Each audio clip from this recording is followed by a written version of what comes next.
High viewers, آپ دیکھ رہے ہیں ریویوز ورڈ ناظرین۔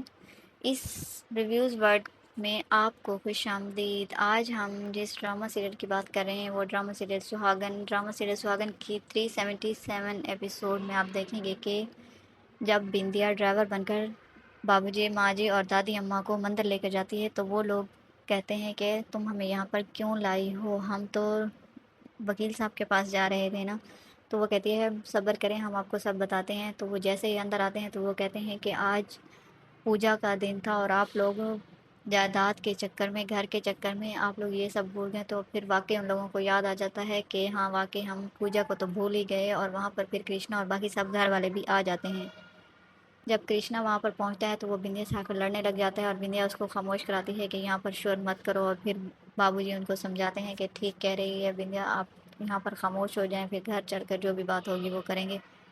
اور وہاں پر ساکشی اور پائل دونوں کوئی گیم چلتے ہیں اور وہ کہتے ہیں کہ آج ہم مزہ چکھا کر ہی رہیں گے۔ اور پھر وہاں جب پوجا ہو رہی ہوتی ہے تو پائل وہاں پر بہت زیادہ خوش ہوتی ہے، کیونکہ پائل کو لگتا ہے کہ وہ بندیا کا پتہ صاف کرنے میں کامیاب ہو جائے گی۔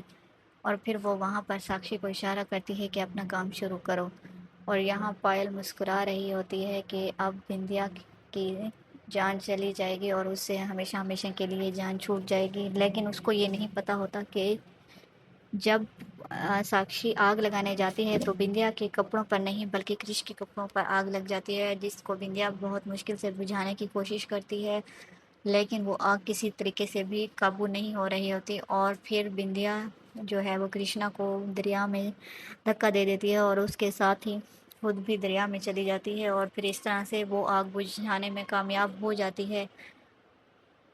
جب وہ لوگ باہر نکلتے ہیں تو پھر وہ سب لوگ ان کو دیکھ کر بہت حیران ہوتے ہیں، کیونکہ وہ ایک ساتھ ہوتے ہیں اور ایک دوسرے کو دیکھ رہے ہوتے ہیں۔ ایسا لگ رہا ہوتا ہے جیسے ان کا پیار پھر سے ابھر آیا ہے، لیکن یہ صرف وقتی تھا۔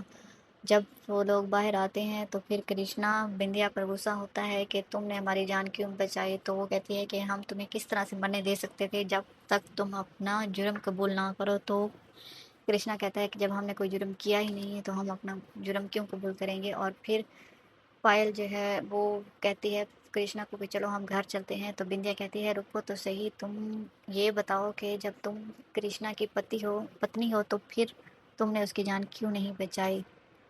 تو وہ پھر کرش جب یہ بات سنتا ہے تو پھر وہ بندیا کو ٹوک دیتا ہے اور کہتا ہے کہ اس نے ہمیں کڈنی دان کی تھی اور یہ اس کا سب سے بڑا احسان ہے ہم پر۔ اس کے بعد وہ لوگ گھر چلے جاتے ہیں، اور جب وہ لوگ گھر جاتے ہیں تو اماں اور بابو جی پریشان بیٹھے ہوتے ہیں، اور اماں کہتی ہے کہ ہمیں تو لگا ہے کہ جیسے ہماری بندیا لوٹ آئی ہے، تو بابو جی کہتے ہیں کہ ایسا بالکل بھی نہیں ہے اور آپ ایسا سوچے بھی نہ۔ اور وہاں پر کچن میں ساکشی کام کر رہی ہوتی ہے اور بندیا اپنا پلان کے مطابق وہاں پر جاتی ہے اور اس کو گھر کے کاغذ دکھاتی ہے کہ یہ ساری جائیداد آپ کے اور پائل کے نام پر نہیں بلکہ صرف پائل کے نام پر ہے۔ آپ یہ کس طرح سے بھول گئی کہ وہ اپنے بہن کو دھوکہ دے سکتی ہے، اپنے ماں باپ کو دھوکہ دے سکتی ہے، اپنے گاؤں والوں کو دھوکہ دے سکتی ہے، کرشنا کو دھوکہ دے سکتی ہے، تو پھر وہ آپ کو دھوکہ کیوں نہیں دے سکتی۔ تو وہاں پر بھابھی پھر غصے سے چلی جاتی ہے پائل کے پاس اور کہتی ہے کہ اس کو تو ہم آج سبق سکھا کر ہی رہیں گے۔